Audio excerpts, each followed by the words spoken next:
وعلیکم السلام ورحمۃ اللہ وبرکاتہ۔ اللہ رب العالمین آپ کو جزائے خیر عطا فرمائے اور خیر و عافیت میں رکھے۔ آپ کے دو سوالات ہیں۔ پہلا سوال، کیا وسوسے کے علاج کے طور پر نبی کریم صلی اللہ علیہ وسلم نے اعوذ باللہ اور تھک تھکانے کا حکم دیا ہے؟ اور دوسرا سوال یہ ہے کہ جب جماعت میں ہوں اور اس وقت وسوسہ آئے تو کیسے کریں؟ اس کا جواب یہ ہے کہ صحیح مسلم میں 2203 ہے، حدیث نمبر عن عثمان بن ابی العاص رضی اللہ عنہ انہ اتى النبی صلی اللہ علیہ وسلم فقال۔ عثمان بن ابی العاص رضی اللہ تعالی عنہ نبی کریم صلی اللہ علیہ وسلم کے پاس آئے، یا رسول اللہ ان الشیطان قد حال بینی وبین صلاتی وقراءتی یلبسها علی۔ اللہ کے رسول، شیطان میری نماز، قرات اور میرے درمیان حائل ہو گیا، میرے اوپر گڈمڈ کر دیا۔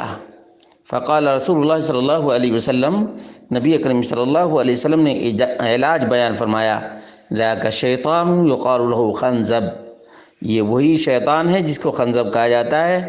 فَإِذَا أَحْسَسْتَهُ فَتَعَوَّذْ بِاللَّهِ مِنْهُ، جب بھی تمہیں اس قسم کا وسوسہ آئے تو اعوذ باللہ من الشیطان الرجیم پڑھ لیا کرو۔ وَاطْفِلْ عَلَى يَسَارِكَ ثَلَاثًا، اور بائیں طرف تھک تھکا لو۔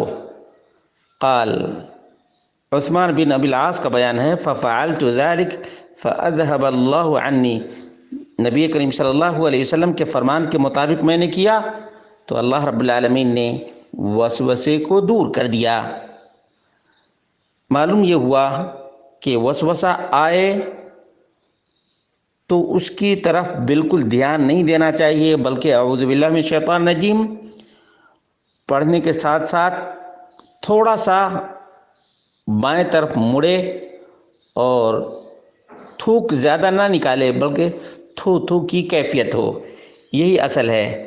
آپ کا جو دوسرا سوال تھا کہ جماعت کی حالت میں اگر وسوسہ آئے تو کیا ایسا کر سکتے ہیں، تھک تھکا سکتے ہیں؟ اس کا جواب یہ ہے کہ شیخ محمد بن صالح العثیمین رحمہ اللہ سے پوچھا گیا تو انہوں نے کہا کہ اذا كان الانسان مع الجماعة فكيف يتولى عن يساره، فالجواب ان كان آخر واحد على اليسار امكنه ان يتفل عن يساره في غیر مسجد، مسجد کے علاوہ کہیں جماعت میں بائیں سائڈ میں بالکل آخری ہو وہ آدمی تو ایسا کر سکتا ہے۔ وَإِلَّا فَلْيَتْفِلْ عَنْ يَسَارِهِ فِي ثَوْبِهِ، ورنہ تو اپنے کپڑے ہی پر، فی غترتہ فی مندیل، یا مندیل میں اس طرح سے کر لے۔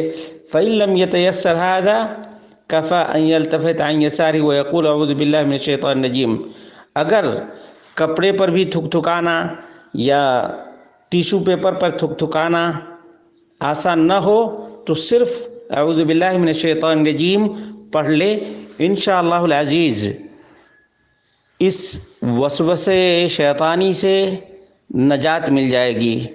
اللہ تبارک و تعالیٰ سے دعا کرتے ہیں کہ اللہ رب العالمین ہم سب کو نماز میں خشوع، خضوع، انکساری اور فروتنی اختیار کرنے کی توفیق عطا فرمائے، اور بالکل ہی دل جمعی کے ساتھ جو کچھ پڑھیں اس کو اخلاص کے ساتھ پڑھیں، اس کو سمجھ کر پڑھیں تاکہ دلوں میں وسوسے نہ آئے، کیونکہ جب آدمی کسی بھی چیز پر اپنا ذہن مرکوز کیے رہتا ہے، اپنے ذہن میں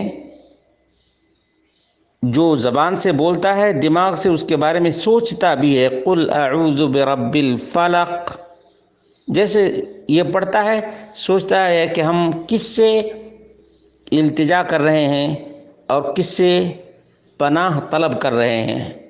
جب یہ ذہن میں آئے اللہ رب العالمین کی عظمت، اللہ رب العالمین کی کبریائی اور اللہ رب العالمین کی سبحانیت کو اپنے ذہن میں بیٹھائے گا ایک نمازی آدمی، تو بالکل ہی تمام سے کنارہ کش ہو جائے گا، دنیا کے تمام تر آلائشوں سے بالکل ہی کٹ کر رہ جائے گا اور رب ذوالجلال والاکرام سے ایسے مناجات کرے گا جیسے کوئی بات چھوٹ نہ جائے، یا جو ہم مانگ رہے ہیں اس مانگنے میں ہم سے کوتاہی نہ ہو جائے۔